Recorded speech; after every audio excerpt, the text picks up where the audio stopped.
esófago y vamos a ver estómago. A ver, vamos a ver. Bueno, les voy a hablar de lo que es la fisiología y vamos a ver también parte de algo de fisiopatología. Va a haber muchas cosas que ustedes ya se lo saben, pero va a ser un pequeño repaso para que pudiéramos entender todo lo que va a ser fisiopatología. El esófago, ya sabemos, es un conducto muscular. De todo lo que yo voy a hablar es de en adultos. Yo soy gastroenteróloga clínica de adultos, no soy pediátrica. Entonces, habitualmente siempre les especifico si hay algo de pediatría, yo se los menciono. La longitud en un adulto es de 25 a 30 centímetros y lo vamos a dividir en regiones. Vamos a tener 5 centímetros en la región cervical, 16 a 20 en la región torácica y 1 a 2 centímetros en la parte diafragmática y de 2 a 4 centímetros en la porción abdominal. Tenemos lo que llamamos esófago cervical, esófago torácico y esófago abdominal. Tiene un diámetro de 2 centímetros y tenemos una luz virtual de lo que es el esófago de 5 a 12 milímetros. Aquí es importante que nosotros lo diferenciemos porque tenemos patologías en los diferentes segmentos. Vente, Sumita. Déjenme ver si se estempa. Les voy a presentar a un perrito. Nada más que está chiquito. Ténganos paciencia. El esófago cervical va a ser de la 6ª vértebra cervical hasta la 2ª vértebra torácica. El esófago torácico está entre la 2ª y 8ª vértebra torácica y esto es importante porque alguna complicación que pudiéramos llegar a tener tenemos que saber con qué se puede relacionar. Y por ejemplo, la torácica se va a relacionar con el mediastino posterior. Y el esófago diafragmático es muy importante, ya que hay una relación con los nervios vagos, con la aorta y también con la pleura. Aquí nosotros estamos viendo una imagen en las diferentes porciones, que es la cervical, la torácica y la diafragmática. ¿Por qué es importante que lo conozcamos? Porque cuando nosotros, por ejemplo, vamos a hacer un diagnóstico de una hernia hiatal, lo que vamos a ver que hay un deslizamiento de la unión esófago-gástrica por arriba de lo que es el diafragma. ¿Cuánto es lo que tiene que subirse del estómago? Ay, te atoraste. En el tórax, del estómago en tórax, para que digamos que es una hernia hiatal, son aproximadamente 2 centímetros. Aquí nosotros estamos viendo otra imagen donde vemos las diferentes capas que tiene el esófago. Estamos viendo lo que antes les mencioné, que esto es importantísimo en cuanto a diversas patologías. Es el diafragma, que también forma parte de una de las barreras antirreflujo, y sabemos que debemos estar nuestra unión esófago-gástrica por debajo del diafragma.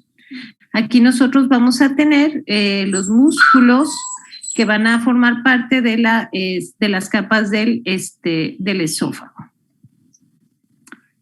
Tenemos esfínteres esofágicos. Estos son muy importantes entendiendo la fisiopatología de diversas enfermedades.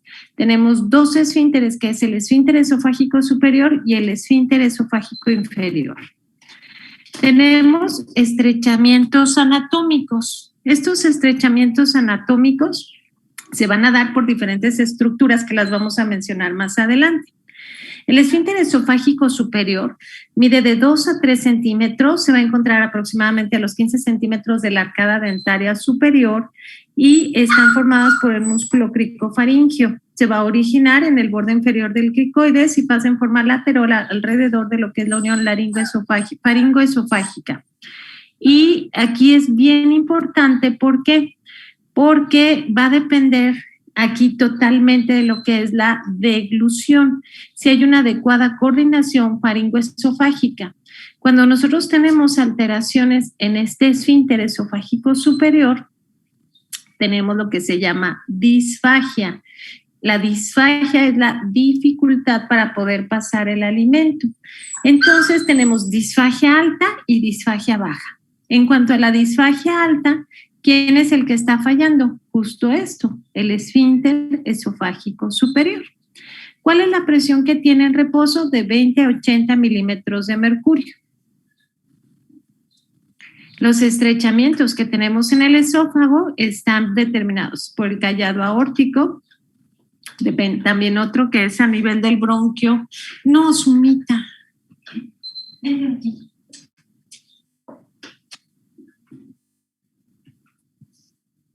El bronquio principal izquierdo y ya después encontramos lo que es el esfínter esofágico inferior.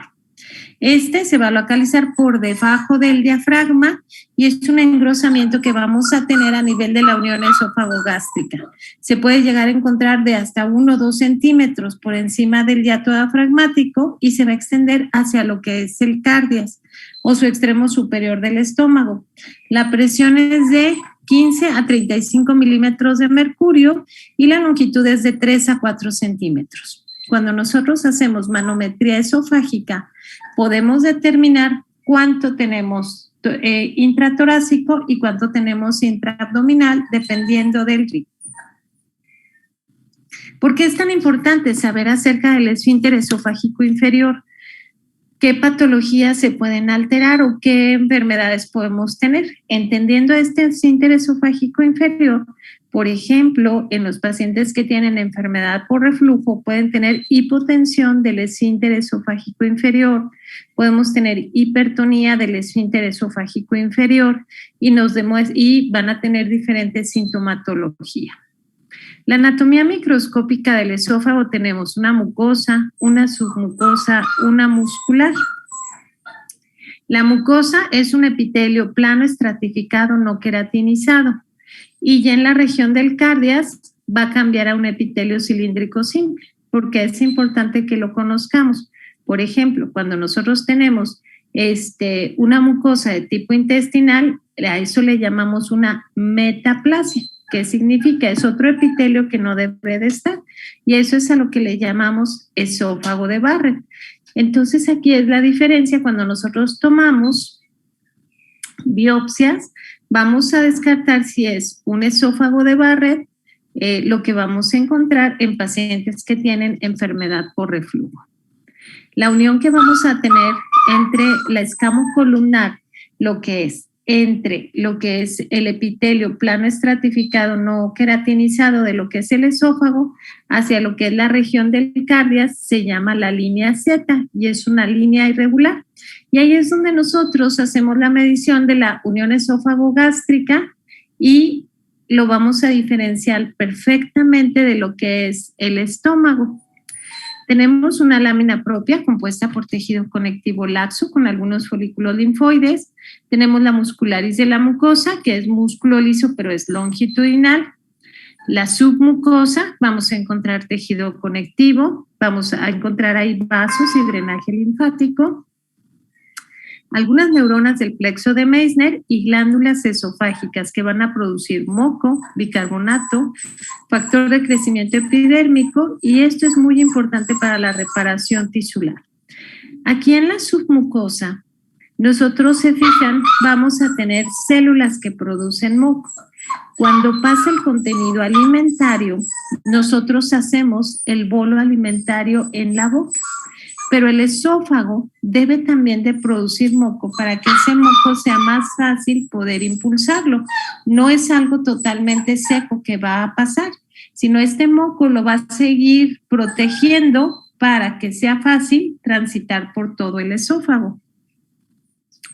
La tercera es la muscular propia y está formada por una capa que es circular interna y una longitudinal externa.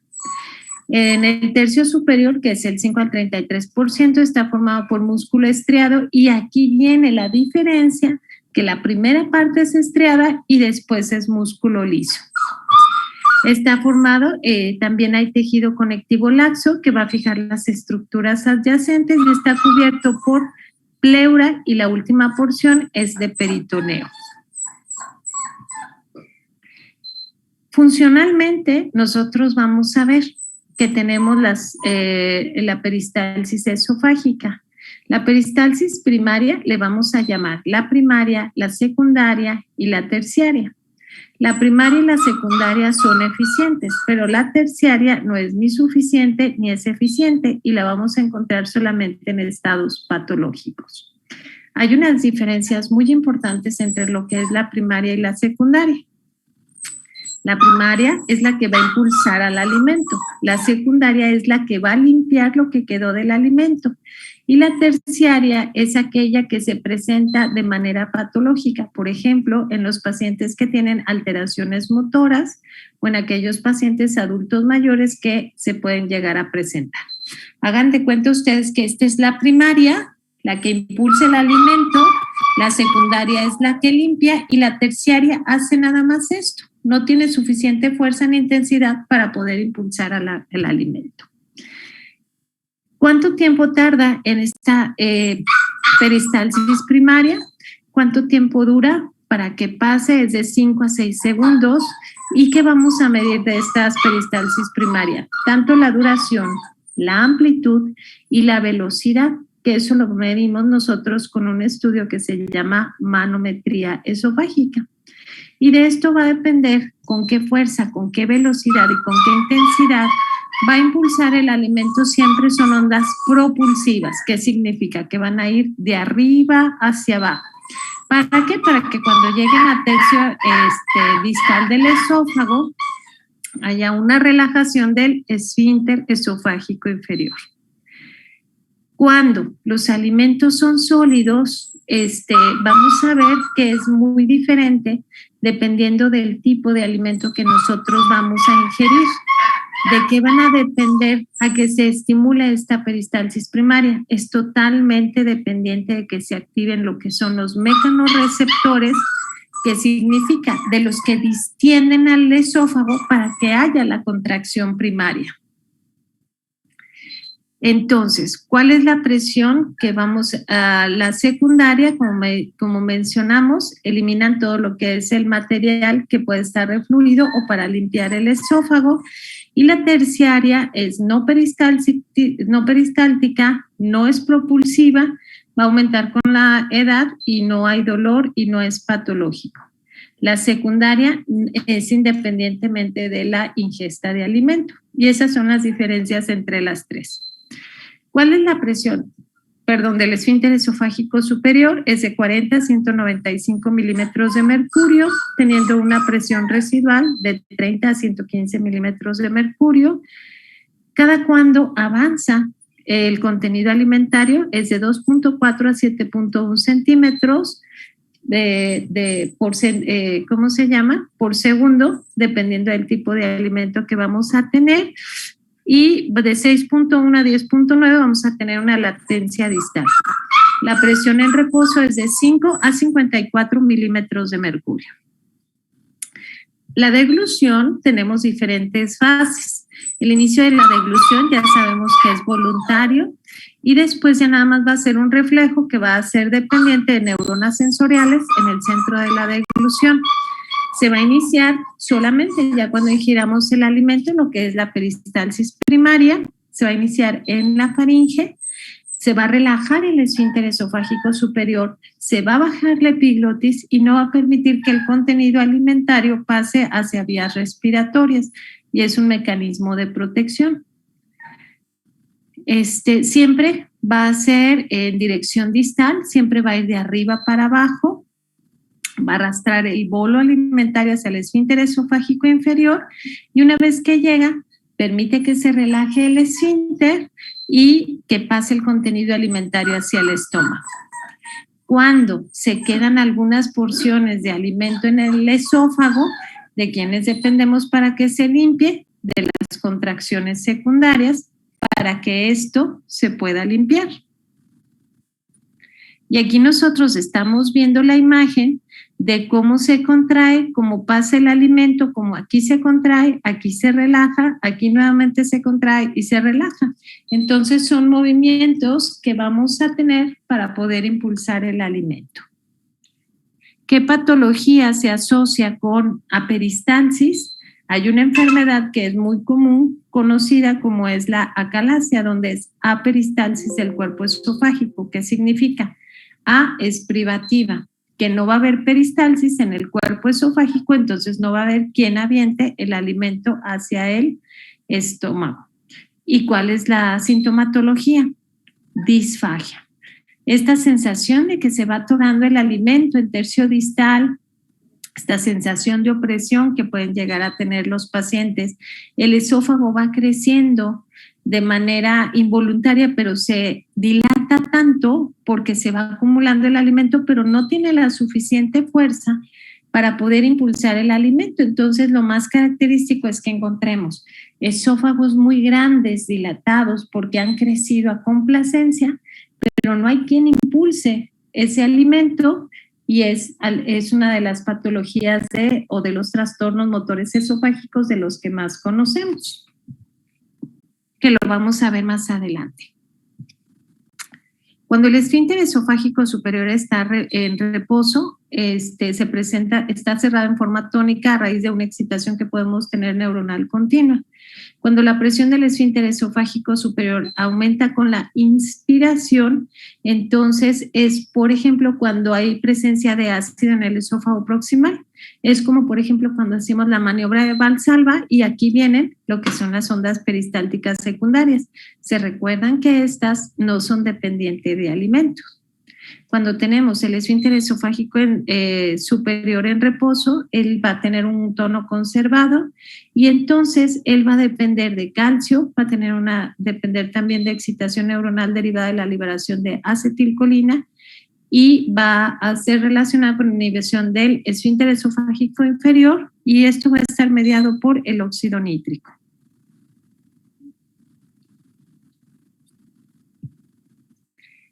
El esfínter esofágico inferior, es un esfínter de alta presión y se va a comportar como un esfínter. Tiene dos funciones. La primera es relajarse para que pase el alimento del esófago al estómago, y la segunda es la de cerrarse para evitar que el alimento que ya pasó hacia el estómago ya no se regrese. La actividad funcional del esfínter esofágico está regulada por varios factores, lo que son los miógenos, en donde interviene el tono basal que tiene el esfínter esofágico inferior y son calcio dependientes, y los neurogénicos y los hormonales. Entonces, aquí tenemos dos de las funciones más importantes que tiene el esfínter, que son factores independientes. Los neuromediadores, acuérdense muy bien, o sea, aquí no va a depender de que, por ejemplo, cuando tienen enfermedad por reflujo, no estamos diciendo, lo que pasa es de que comí chile y con el chile me va a dar reflujo. Bueno, ¿qué es lo que pasa cuando comes chile, mole y pozole? Pues liberas la colecistoquinina. ¿Y qué hace la colecistoquinina? Disminuye el tono del esfínter esofágico inferior y entonces eso va a favorecer a que haya el reflujo. Entonces tenemos que saber fisiológicamente qué pasa para poder entender por qué cuando ingerimos ciertos alimentos, por qué cuando ingerimos ciertos medicamentos, unos van a aumentar el tono del esfínter y otros van a relajar el esfínter. Entonces, ¿de qué vamos a depender o cuáles son los neuromediadores? Los que la van a aumentar es la acetilcolina, sustancias alfa-adrenérgicas, eserina, neostigmina, edofronio. ¿Quiénes los van a disminuir? Los anticolinérgicos, las sustancias beta-adrenérgicas, el péptido intestinal vasoactivo, serotonina y nucleótidos cíclicos. En cuanto a las hormonas, ¿quiénes lo van a aumentar? La gastrina, la motilina, la sustancia P, la bombecina, la angiotensina y la histamina. ¿Y quiénes disminuyen el tono del esfínter? La secretina, el glucagón, la colecistoquinina, la somatostatina, péptido inhibidor gástrico, progesterona y estrógenos. Entonces, aquí también tenemos la explicación porque en las embarazadas pueden tener reflujo por efecto hormonal y por aumento de la presión que van a tener el bebé sobre el diafragma. Las prostaglandinas aumentan la 2-alfa y disminuyen la E1 y E2. ¿Qué fármacos pueden aumentar? La metoclopramida, domperidona o indometacina, y que disminuye la presión del esfínter esofágico inferior, alcohol, nicotina, papaverina y teofilina. Es por eso que nosotros a los pacientes que tienen enfermedad por reflujo les disminuimos o quitamos lo que es el alcohol y la nicotina, pero porque ya sabemos que actúan sobre el esfínter esofágico inferior. También que sabemos que puede modificar la presión del esfínter. Por ejemplo, la capsaicina relaja el esfínter. ¿Y quién tiene la capsaicina? Lo tienen los chiles. Entre mayor picor tiene, mayor capsaicina y relaja más tiempo el esfínter esofágico inferior. Entonces, esa es la explicación por qué la enfermedad por reflujo nosotros les pedimos que tampoco coman alimentos que sean muy picantes. En cuanto a los trastornos motores del esófago, se dividen en dos grandes grupos. Lo que son de hipofaringe, que es el esfínter esofágico superior y el esófago cervical, y lo que son los del cuerpo esofágico. Los trastornos superiores, ¿se acuerdan que dijimos? Se llama disfagia bucofaringea. Disfagia es la dificultad para pasar el alimento y le podemos llamar disfagia alta o disfagia bucofaringea. Y va a tener dos orígenes, uno central y otro local. Los trastornos motores del cuerpo se manifiestan por dificultad para pasar y puede haber dolor torácico. ¿Cuáles son las enfermedades que afectan la región de hipofaringe, el esfínter esofágico inferior y el esófago cervical? Pueden ser aquellas que tengan lesiones o que condicione lesión del tallo cerebral en el centro de la deglución, los nervios aferentes y eferentes que modulan lo que es el proceso de la deglución. ¿Y cuáles son los nervios que intervienen? El nervio 5, 7, 9, 10 y 12. Así como enfermedades de músculo estriado. Así es de que nosotros ya sabemos, ¿se acuerdan que dijimos que es central o es local? En cuanto la central, ya vimos que es por efecto neurológico y la disfagia bucofaringea por efecto local puede ser por la presencia de osteofitos en la región cervical y, por ejemplo, lo vamos a encontrar en adultos mayores. En cuanto a la disfagia alta, también tenemos causas intrínsecas y extrínsecas. En las intrínsecas, una neoplasia, carcinoma de esófago superior, divertículo de Zenker. En cuanto a las extrínsecas, por ejemplo, el crecimiento tiroideo y los osteofitos cervicales. ¿Cuáles son las enfermedades neuromusculares que van a producir disfagia? Si es del sistema nervioso central, secuelas de un evento vascular cerebral, que esto siempre lo deben de tener en cuenta, porque pacientes que han tenido eventos vasculares cerebrales, una de las complicaciones más importantes que pueden llegar a tener son broncoaspiraciones. Y lo primero que les dan a los pacientes con eventos vasculares cerebrales es darle de comer. Y dicen, lo primero, pues, lo que menos le puede fastidiar puede ser algo líquido. Y ahorita vamos a ver en qué consiste el test de disfagia. Y se sabe que el test de disfagia, que es un test que nosotros hacemos para valorar qué tanto puede pasar de alimento hacia tubo digestivo y no comprometa las vías respiratorias. Entonces, todos los pacientes que tienen un evento vascular cerebral antes de iniciar la vía oral, les tenemos que hacer un test de disfagia que nos va a determinar si tenemos la seguridad de que el paciente no puede broncoaspirar. Y si le vamos a llegar a dar de comer, qué tipo de alimento le vamos a dar al paciente y qué consistencia de alimento le vamos a dar al paciente. ¿Qué otras enfermedades nos pueden dar una disfagia alta? Puede ser la enfermedad de Parkinson, que es una de las principales complicaciones. Se recuerdan que Parkinson tenemos alteraciones motoras de arriba a abajo. Y la que es arriba puede ser disfagia alta y, por ejemplo, de tubo digestivo bajo, algo que es muy característico de los pacientes. O se ha propuesto que a pacientes que de repente empiezan con estreñimiento, adultos, y no encontramos ninguna causa, son pacientes que a lo mejor podemos esperar que pudieran llegar a desarrollar Parkinson. Tumores de tallo cerebral, esclerosis lateral amniotrófica. En cuanto a las enfermedades musculares, puede estar asociada a miopatías inflamatorias, polimiositis, dermatomyositis o hipotiroidismo. Cuando está asociada a disfunción del cricofaringio y otras enfermedades neuromusculares, como qué enfermedades, miastenia gravis, amiloidosis o botulismo. En cuanto a la disfagia alta, ya mencionamos que tenemos enfermedades neuromusculares que van a afectar a lo que es la hipofaringe y el esófago proximal. ¿Y qué es lo que van a producir? Una disfagia alta o disfagia bucofaringea.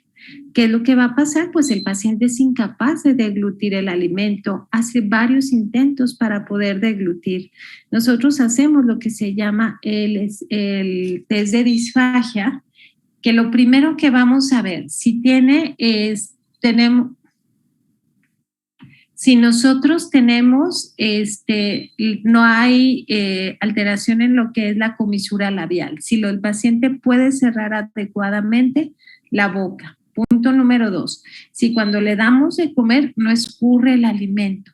Si una vez que el paciente tiene el alimento en la boca, hace varios intentos para poder deglutir. Si el paciente hace movimientos accesorios para poder deglutir.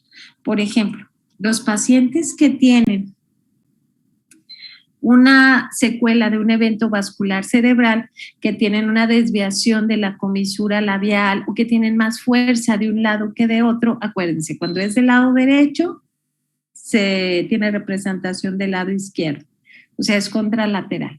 Entonces, del lado que tienen más fuerza es del lado que el paciente hace la cabeza porque tiene más fuerza de ese lado y entonces es más fácil pasarlo. Que del lado que no tienen fuerza, entonces es donde tienen ellos más dificultad para pasar. Parte de la rehabilitación tiene mucho que ver esto para poder ayudar al paciente que se dé sus mañas para poder tragar el alimento y que no tenga riesgo de broncoaspiración. ¿Cuáles son los síntomas que pueden tener los pacientes que tienen disfagia alta? Disfonía, porque tienen un reflujo persistente, voz nasal, disartria, alteración en el habla, regurgitación nasal, pérdida de peso porque no pueden tragar o pueden llegar a tener neumonía por broncoaspiración. El diagnóstico es el test de la disfagia, es el estándar de oro para poder hacer este diagnóstico y tiene que ser siempre con videofluoroscopía.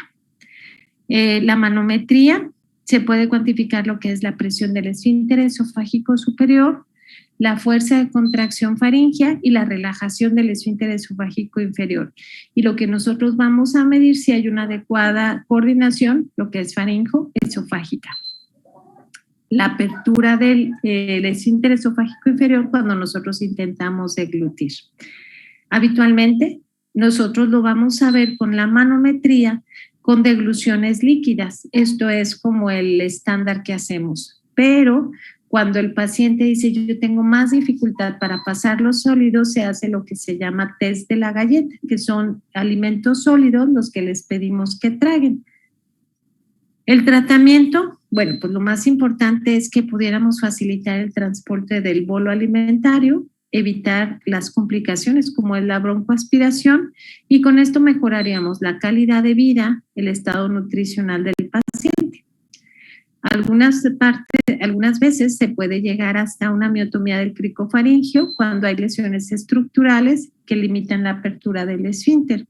Y en pacientes que tienen secuelas neurológicas se puede hacer una rehabilitación de la deglución. ¿Cómo se hace el test de la disfagia, que también se llama test de la golondrina? Es que nosotros vamos a dar a los alimentos, a los pacientes, diferentes consistencias. La que está descrita en la literatura es néctar, pudín y líquido.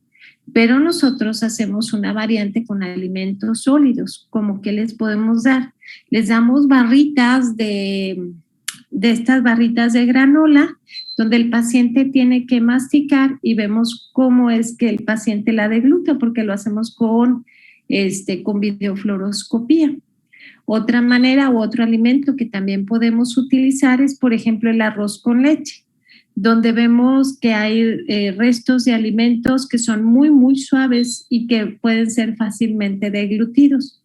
teñimos esos alimentos con bario y le pedimos al paciente que esté pasando los alimentos cuando nosotros se lo pidamos. ¿Qué es lo que debemos de tener a la mano? Lo primero que debemos de tener a la mano es un pulso oxímetro para saber con qué saturación empezamos, pero si baja de más de 3 del valor inicial, puede ser un test de disfagia positiva, y más si el paciente tiene síntomas extraesofágicos, como puede ser tos, flema, carraspera, que significa que no se cerró la epiglotis y es un mecanismo de protección, y hay desaturación. Ese forma parte del test de la disfagia. La saturación no debe de descender más de 3 del valor inicial. Entonces damos alimentos de las consistencias que ya les mencioné, néctar, pudín, líquido, y nosotros damos una parte sólida. ¿Y cuánto damos?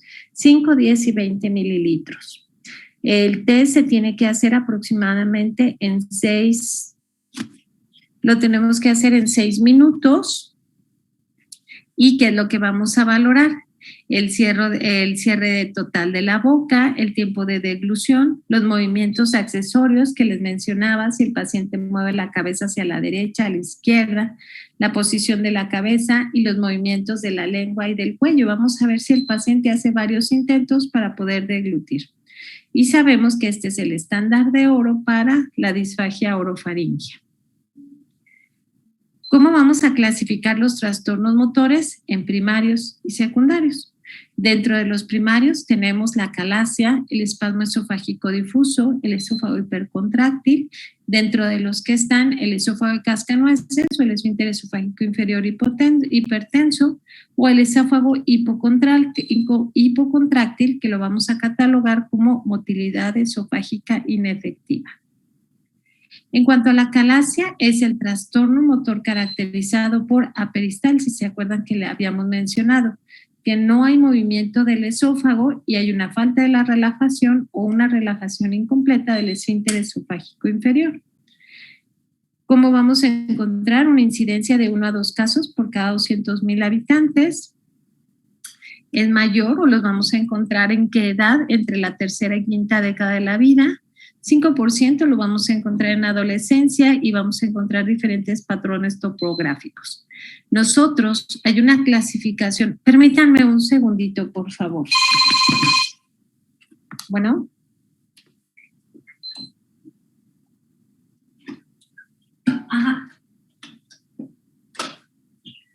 Ajá, oye, te urge mucho, es que estoy en clases. O si quieres mandarme un mensaje. Sí. Ok, si quieres. A ver, dime entonces. Sí, pero sí, lo que pasa es que me desocupo son. Si quieres escribirlos, por favor, y ahorita te contesto que me desocupo. ¿Me está bien? ¿Sí? Órale, pues. Sí, gracias, Lai.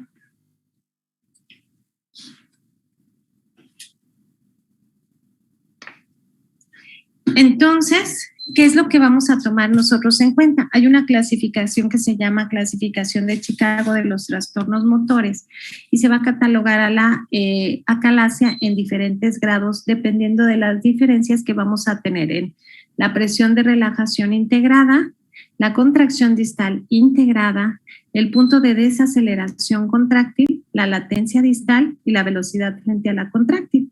Entonces nosotros lo vamos a catalogar del 1 o al 4. Pero estos son los puntos que nosotros vamos a tomar en cuenta para poder hacer el diagnóstico, ponerle el nombre y ponerle el apellido a la acalasia. La clasificación de Chicago, por ejemplo, la tipo 1, que es la clásica, tenemos un IRP mayor de 15 milímetros de mercurio con 100% de peristalsis fallida. El tipo 2, que es una compresión esofágica con un IRP mayor a 15 milímetros de mercurio con un 100% de las aperistalsis esofágica con una presurización mayor del 20% de lo que son las degluciones. El tipo 3, que también se llama espástica con un IRP mayor de 15 milímetros de mercurio, aperistalsis y un DCI que puede ser mayor a 400 milímetros de mercurio y más del 20, que se va a encontrar en más del 20% de las degluciones. y la obstrucción del flujo de la unión esófago-gástrica con un IRP mayor de 15 milímetros de mercurio, y hay suficiente evidencia de que la peristalsis la podemos tener, no solamente que se mueve, porque podemos tener unas porciones que sí se mueven y otras que no. Entonces no pudimos cumplir con la aperistalsis, que es el estándar de oro para la calasia. Entonces nada más le llamamos obstrucción del flujo de salida. Doctora, biología, mande. doctora, ¿qué significan sus abreviaturas?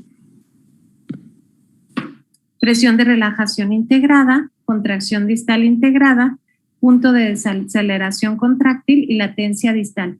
Esto es lo que nosotros medimos en el estudio de manometría.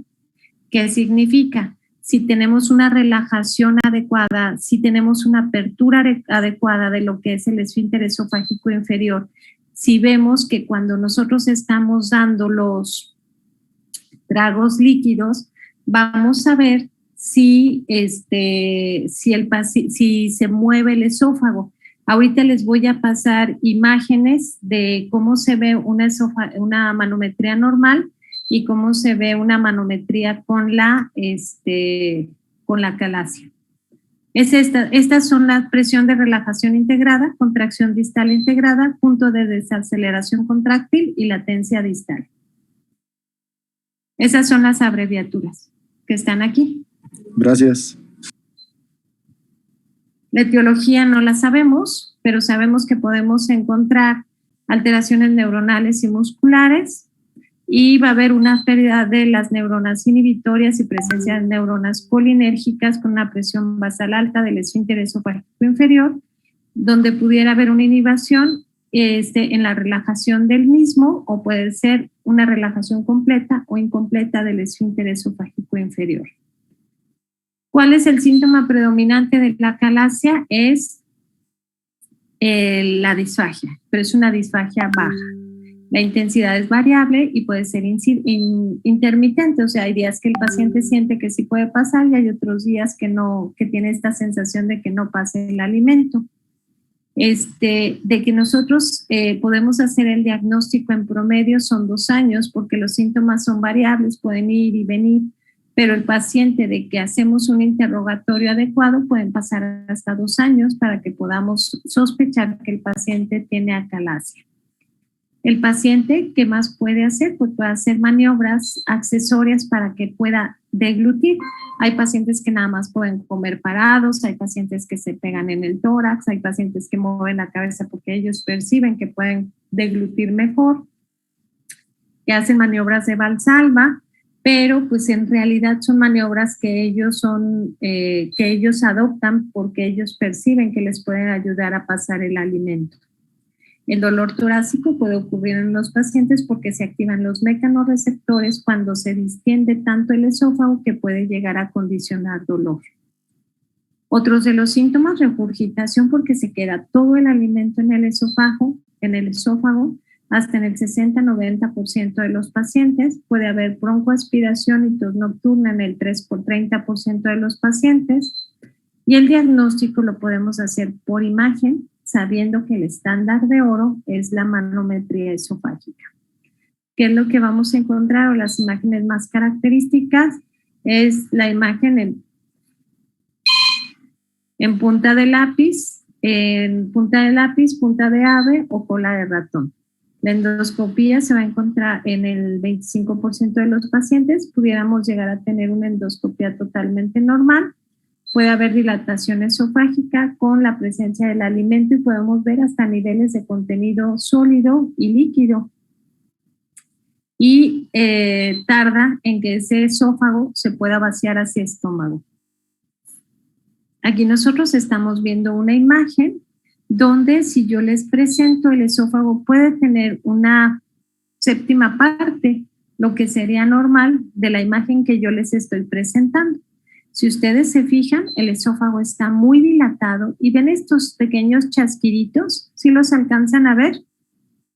Eso es como peristalsis terciaria, o sea, hace una contracción muy leve o muy suave que no es suficiente para poder impulsar el alimento. Y aquí nosotros estamos viendo cómo tenemos un nivel, que todo esto puede estar lleno de alimento y se quedó todo lo que es el bario contenido en este esófago. Y se acuerdan la imagen más característica, que es punta de lápiz o punta de ave. La manometría, como les mencioné, es el estándar de oro. ¿Y cuál es el estándar de oro? Lo que es la aperistalsis del cuerpo esofágico. ¿Qué significa? Que el esófago no se va a mover y podemos encontrar ondas simultáneas que les llamamos ondas en espejo, pero de muy baja amplitud, que pueden ser de 10 a 40 milímetros de mercurio. Podemos encontrar presión esofágica inferior alterada, pero ese no forma parte del diagnóstico definitivo de la acalasia. La acalasia es la peristalsis y pudiéramos tener un esfínter esofágico inferior que puede estar hipotónico, normotónico o hipertónico. Vamos a tener una relajación incompleta del esfínter esofágico inferior con una presión residual del 70-80% de los enfermos, y cuando le llamamos vigorosa es cuando las zonas son de mayor de 60 milímetros de mercurio. Vamos a tener aumento del IRP y ausencia de aperistalsis, y es como las íbamos a catalogar de acuerdo a la clasificación de Chicago, que ya les mencioné previamente. Y aquí nosotros estamos viendo una manometría normal. Esta es una manometría con impedancia. Lo que nosotros vemos como más rojo es cuando hay la contracción. Y cuando se van perdiendo estos colores o que son más fríos, es cuando hay esta ausencia de peristalsis o de contracción. Y ustedes se fijan que hay una contracción en la parte superior, aquí es la zona de transición, y aquí nosotros vemos como esta parte es donde hay una contracción. Por aquí ya pasó el alimento y aquí es donde tenemos la contracción, llega el alimento hacia el tercio distal y hay una relajación del esfínter esofágico inferior. Vemos la imagen del lado derecho, donde vemos que son ondas que tienen una duración y una intensidad. Es la intensidad que tenemos con los picos lo que se va a medir. Y entonces, por ejemplo, aquí hay el trago del alimento y si ven que son escalonadas estas ondas peristálticas que vamos de arriba hacia abajo y tienen una duración, una intensidad y son propulsivas, o sea, empieza aquí y van caminando por todo el esófago. Y aquí es la relajación, la última contracción, y encontramos que el estómago ya las está esperando, y entonces hay la relajación del esfínter esofágico inferior para que pase el alimento. Ustedes comparen estas las imágenes con las previas, ahorita se las voy a pasar. Si se fijan, aquí el paciente deglutió el alimento, pero aquí ya no hay más contracciones. Si se fijan, está todo esto verde, que quiere decir que no se mueve absolutamente nada. Y estas son las imágenes que yo les mencionaba, que son imágenes en espejo de muy baja amplitud y de duración. ¿Sí las ven? ¿Sí notan la diferencia? Si ven como estas son ondas con picos largos, en espiga de un solo pico, y aquí como vemos se contrajo. Y aquí estamos viendo que no se contrae el esófago. ¿Con qué debemos de hacer el diagnóstico diferencial? Con neoplasias que nos condicionan acalasia secundaria. ¿Por qué? Porque es condicionada por otra situación. En la clínica, pacientes que los vamos a encontrar que pueden ser mayores de 50 años, en los que tienen poco tiempo de evolución de esta disfagia, por ejemplo, que puede ser menos de 6 meses y que tienen una pérdida de peso más rápida. Permítanme un segundito.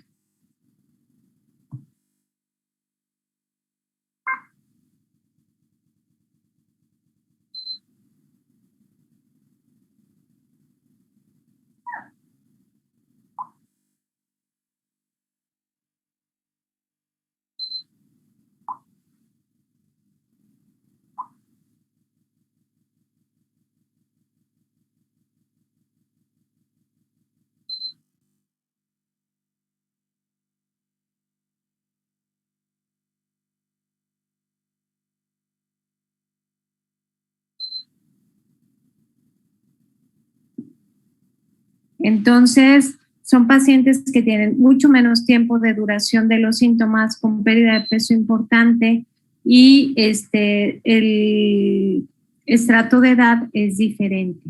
El 65% de los pacientes que pueden tener una pseudoacalasia o una acalasia secundaria son pacientes que cursan con adenocarcinoma de la unión esófago-gástrica y es a lo que llamamos acalasia secundaria.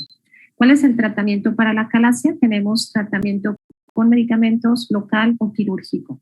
Si es la farmacoterapia, podemos utilizar dinitrato de isosorbide sublingual que se les da previo a los alimentos, bloqueadores de los canales de calcio como diltiazem, nifedipina o verapamilo que también van a relajar el esfínter esofágico inferior, que se da sublingual, o sea, significa que lo ponemos debajo de la lengua para que se absorba mucho más rápido y puede ser de tipo y debe de ser de tipo preprandial. También podemos utilizar la toxina botulínica, que eso es local por endoscopía y va a ser calcio, inhibe la liberación de la acetilcolina dependiente de calcio, lo que se va a encontrar en las terminaciones nerviosas, que es lo que va a hacer, va a reducir el tono basal del esfínter esofágico inferior y esto va a ser sí totalmente dependiente porque cada vez vamos a tener que utilizar mayor cantidad de toxina botulínica, o sea que el efecto que va a tener la toxina botulínica inicialmente es muy bueno, pero cada vez vamos a necesitar mayor cantidad para que tengamos la misma respuesta. Cada año se debe de hacer la aplicación del mismo y se va a aplicar de manera circunferencial. Esto solamente lo podemos ofrecer en aquellos pacientes en que se hace el diagnóstico, pacientes que no están en condiciones, por ejemplo, para que podamos hacer una cirugía porque su estado nutricional es malo, o pacientes adultos mayores en las que someterlo a una cirugía sería muy riesgoso antes de que nosotros valoremos hacer la cirugía. Las dilataciones neumáticas las hacemos en pacientes en los que pueden llegar a tener aumento del tono del esfínter esofágico inferior. Y la miotomía quirúrgica, que es la miotomía de Heller, que la hacemos a 1 o 2 centímetros sobre el estómago y puede ser varios centímetros sobre donde se encuentra el esfínter esofágico inferior. Y aquí nosotros estamos viendo imágenes donde estamos viendo el diagnóstico por manometría con impedancia. Aquí la manometría que estamos viendo, cómo son imágenes en espejo donde hay una aperistalsis del cuerpo esofágico. Y aquí estamos viendo cómo se va a hacer la dilatación del esófago. Este es un dilatador. Nosotros sabemos qué longitud tiene lo que es el esfínter y pasamos una guía con toda seguridad de que no vamos a perforar. Una vez que se pasa esa guía, se pone el balón dilatador, teniendo una parte esofágica y la otra gástrica, y se insufla este balón para poder dilatar justo a este nivel del esfínter esofágico inferior, romper fibras para que pudiera mejorar el paso. Es que pudieran tener aumento del tono del esfínter esofágico inferior y si no hay quien lo pueda impulsar, pues se va a quedar el alimento ahí estancado. Entonces, si nosotros rompemos las fibras que hay a nivel del esfínter esofágico inferior, entonces ya va a permitir que aunque no haya una buena peristalsis, va a permitir que más rápido pase el alimento hacia el estómago. Otra de las complicaciones de trastornos motores es el espasmo esofágico difuso. Es un síndrome que cursa con dolor subesternal o disfagia, o ambos, con presencia de ondas terciarias. Hay un aumento en la incidencia de contracciones no peristálticas que los vamos a encontrar a través de la manometría. Del 15 al 18% es donde nosotros catalogamos a estos trastornos motores que no les podemos ni decir que si es acalasia, que si es hipercontráctil, entonces lo dejamos como espasmo esofágico difuso.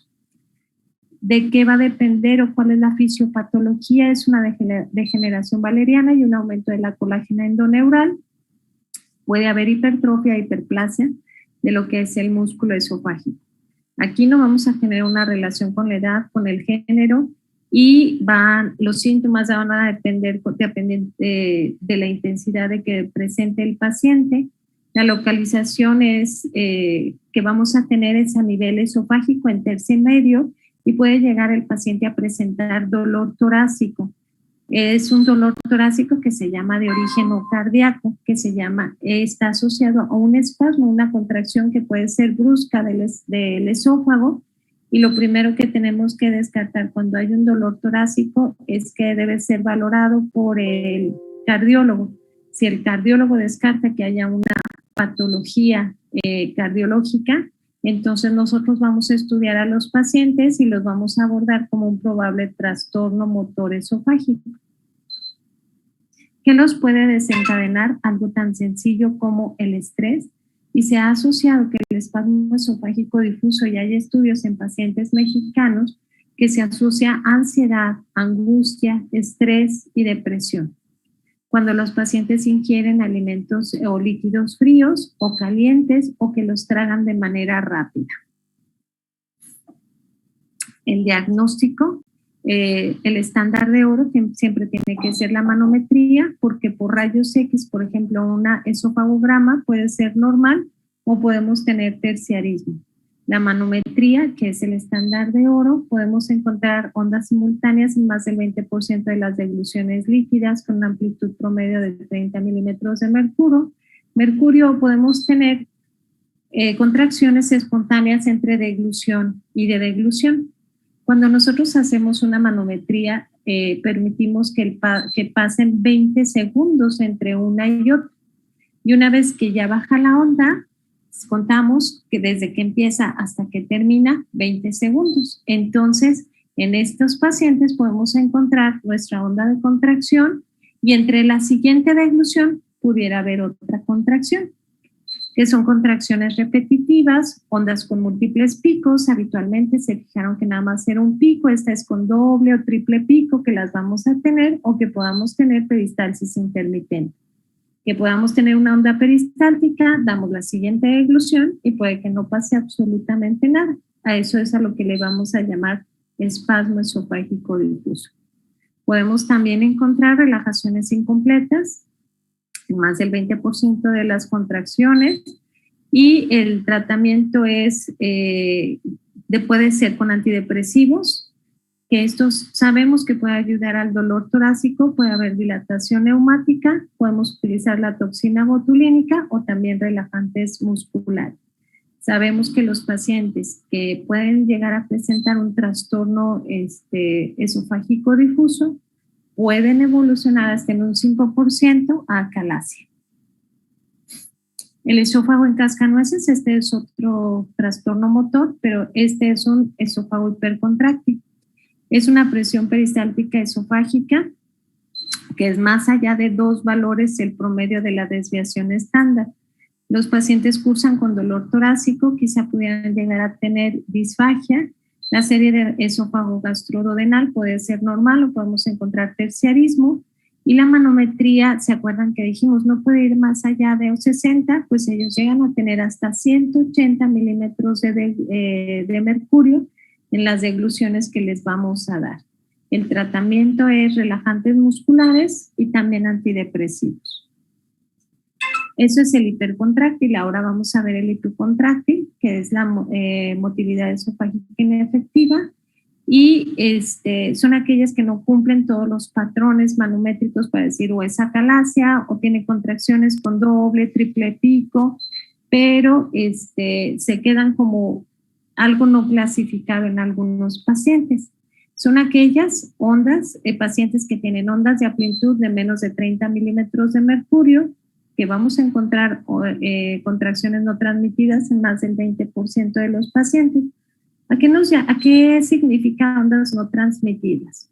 Una onda no transmitida es cuando yo le doy de tragar al paciente y no hay peristalsis.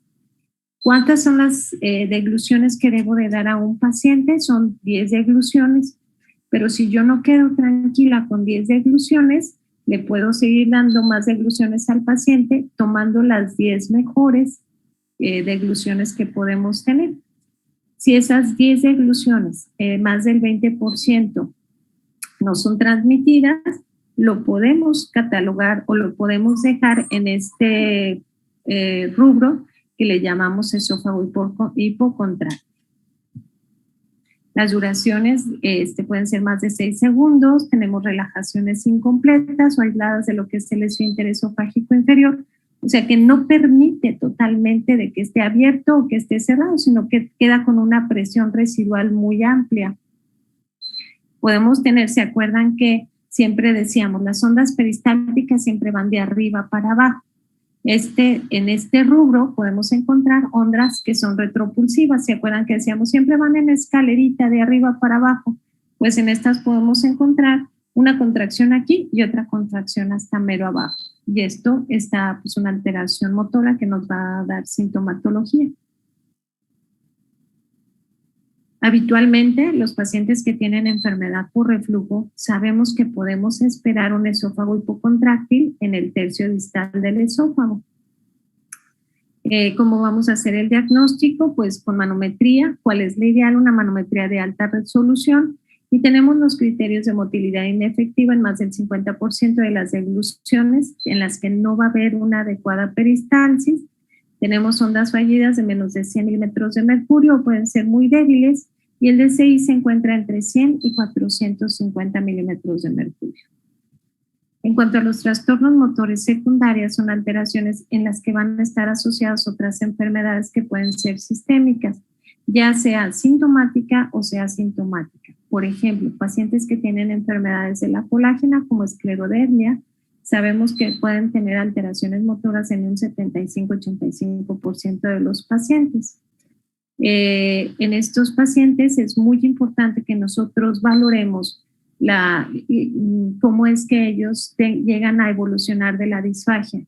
¿Por qué? Porque ellos pueden tener alteraciones muy importantes en la deglución, punto número 1, en reflujo, en dificultad para poder tragar los alimentos, y son pacientes en los que pudiéramos llegar nosotros hasta proponerles gastrostomía por riesgo de broncoaspiración.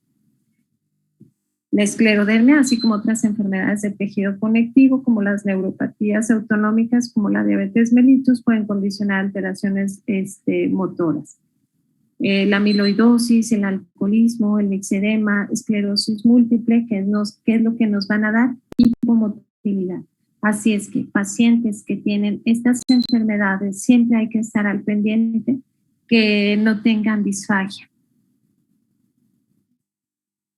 ¿Tienen alguna duda hasta aquí? No, doctora, todo bien. Entonces, ¿qué clase nos correspondía? Es esófago, fisiología de esófago y estómago, ¿no?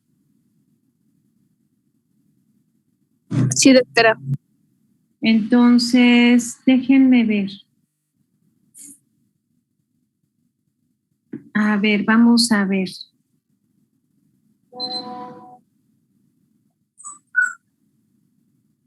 Ya vieron reflujo, ¿verdad?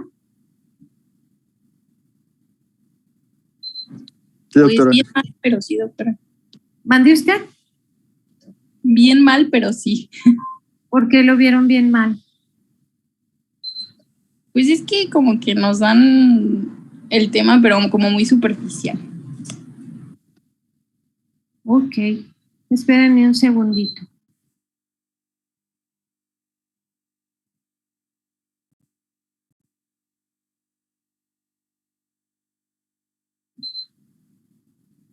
Déjenme, voy por poquita agua. ¿Y les parece si quieren que me siga con esófago y luego me voy rápido con estómago? ¿Si quieren o me voy ya a estómago? Doctora, ¿no le gustaría otro día? Es de 9 a 10, mijo. ¿O se tienen que ir ahorita ya a las 9? No, doctora. No, o si quieren, o ya no, ya me voy a estómago, no tengo ningún problema. ¿Qué prefieren? ¿Que les dé esto o ya me voy a estómago, a lo que yo tengo? No, está bien que dé su presentación, doctora. Sí, está bien. Si es hasta las 10, ¿no? Sí, no hay problema. Sí, chicos, entonces déjenme voy por poquita agua y luego ya me voy rápido, no los voy a entretener, les voy a dar las cosas más prácticas. Vente, Lunita. Vente, Lunita.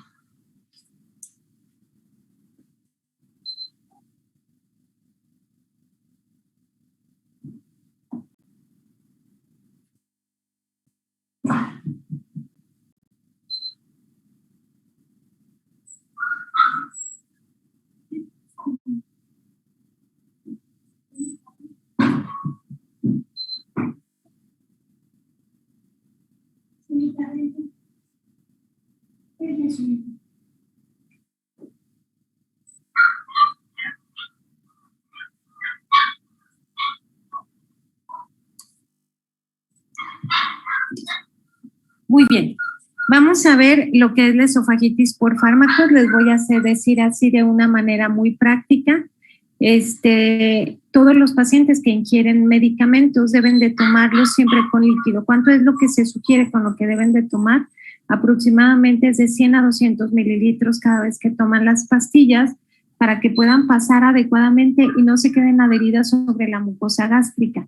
Tenemos complicaciones con aquellos pacientes en los que no tienen una adecuada secreción o que tienen alteraciones motoras en el esófago, como aquellos pacientes que tienen alteraciones en la secreción como un síndrome de Sjögren, en la que no producen tanta saliva, en la que no se produce tanto moco, entonces se pueden quedar adheridas lo que son las pastillas y pueden erosionar o hasta perforar el esófago.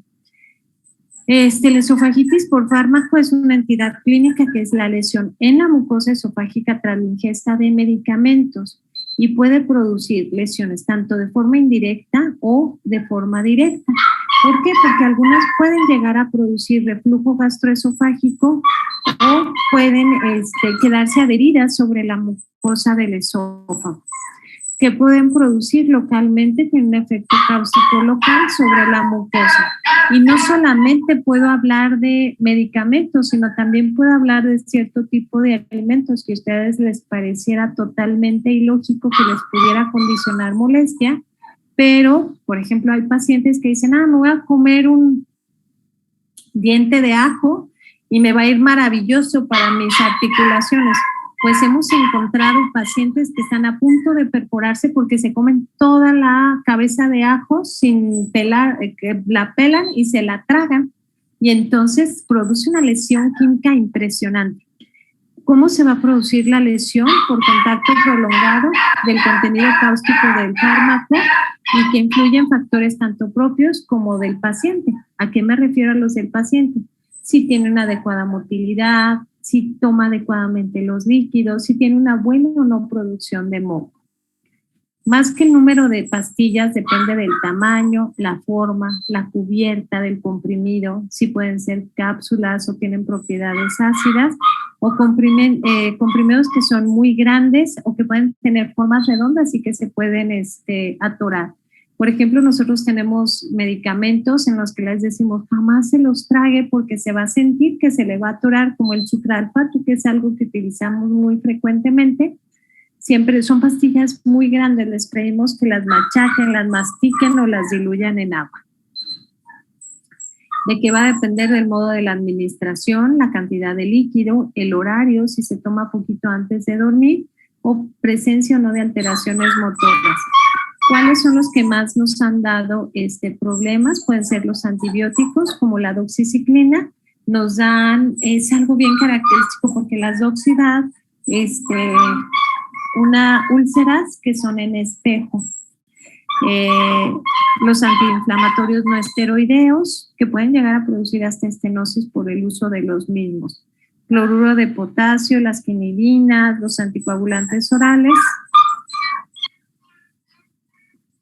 La mayoría de los pacientes pueden identificar quién les condicionó la lesión porque la asocian siempre con ese medicamento que le condiciona molestias. Ya sabemos que los medicamentos siempre se deben ingerir con un mínimo de 200 mililitros, debe tener una posición erguida y se pueden utilizar si tienen molestias, inhibidores de bomba de protones y antiácidos. Una esofagitis por cáusticos, la vamos a encontrar 38.7 casos por 100,000 habitantes. Sabemos que no es algo intencional habitualmente y debemos de saber qué fue lo que tomó, si lo que tomó fue algo álcali o ácido. Y qué va a depender la lesión del volumen, la concentración y la forma física en la que ingirió el paciente, ya sea sólido o líquido. El tiempo en el que ingirió el cáustico y el tiempo que ha permanecido en contacto estos líquidos o sustancias y que pudieron haber estado en contacto con la mucosa del esófago y el estómago. Tenemos dos que pueden ser álcalis o ácidos, como son los productos de limpieza, los de limpiatuberías, los ácidos como los que se utilizan para el inodoro, los limpiadores de piscinas, las baterías, que eso es bien frecuente en chiquitos, tintes y solventes para pintura. La esofagitis por cáustico va a depender de lo que se tomó el paciente, el tiempo que duró con la ingesta. Vamos a valorar inicialmente las lesiones que puede llegar a tener el paciente desde lo más superficial hasta lo más profundo. Vemos porque hay pacientes que desde que perciben el sabor, inmediatamente lo escupen y se queda la lesión nada más en boca. Pero hay pacientes que de manera como refleja, lo tragan, entonces producen una lesión por todos los lugares donde va a pasar. Cuando hay lesiones más graves, no solamente hay edema, sino hay inflamación de lo que es la orofaringe, que puede llegar a comprometer hasta vías respiratorias. La clasificación de primer grado se caracteriza por edema y eritema de la mucosa. Segundo grado abarca lo que es la submucosa y la muscular con presencia de úlceras profundas y lesiones exudativas. Y la de tercer grado es transmural y puede llegar a condicionar perforación. Dependiendo del sitio donde condiciona la perforación, hay que tomar en cuenta las estructuras adyacentes. Los síntomas precoces son molestias que pueden ser locales o síntomas tardíos son aquellos que pueden ocurrir hasta la segunda o tercera semana de haber ingerido los cáusticos. Y podemos encontrar hasta años en que podemos tener estenosis por cáusticos. Sabemos que estos pacientes tienen mayor riesgo de padecer un adenocarcinoma y la disfagia por estenosis y la colegialización previa del esófago hace más difícil lo que es la diseminación linfática. La endoscopía es el patrón de oro para que nosotros determinemos la topografía, extensión y gravedad de las lesiones, pero si las condiciones del paciente lo permiten. Si está comprometido a otros órganos o si tenemos riesgo de perforación, por supuesto que no hacemos endoscopías. Estos son los casos leves. Aquí nosotros estamos viendo los grados de lesión. Grado 1, 2 y 3, donde hay edema, hiperemia. El grado 2, úlcera superficial y ampollas. Y el grado 3, úlceras profundas y hasta necrosis. Aquí nosotros estamos viendo cómo todo esto está lesionado y todo lo que vemos blando son las natas de fibrina.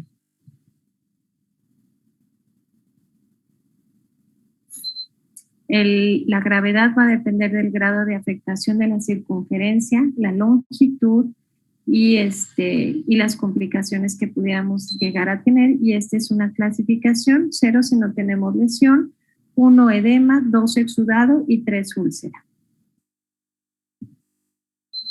Ahora vamos a ver la enfermedad por reflujo, que es algo bien común que ustedes van a ver, que es una afectación en la que el contenido gástrico se va a ir del estómago hacia lo que es el esófago. Va a haber un reflujo del contenido ácido, biliar o alimentario, que no solamente va al esófago, sino que puede llegar hasta la cavidad oral, laringes, pulmón, y el contenido no siempre va a ser ácido. Hay que considerar y hay que tomar en cuenta que podemos tener un reflujo mixto. En el consenso de Montreal se señala que la enfermedad por reflujo gastroesofágico son una serie de alteraciones relacionadas con el daño por reflujo. El síndrome esofágico, tenemos signos y síntomas de la misma enfermedad y tenemos esos síntomas que pueden ser esofágicos y extraesofágicos. ¿Cuáles son los extra?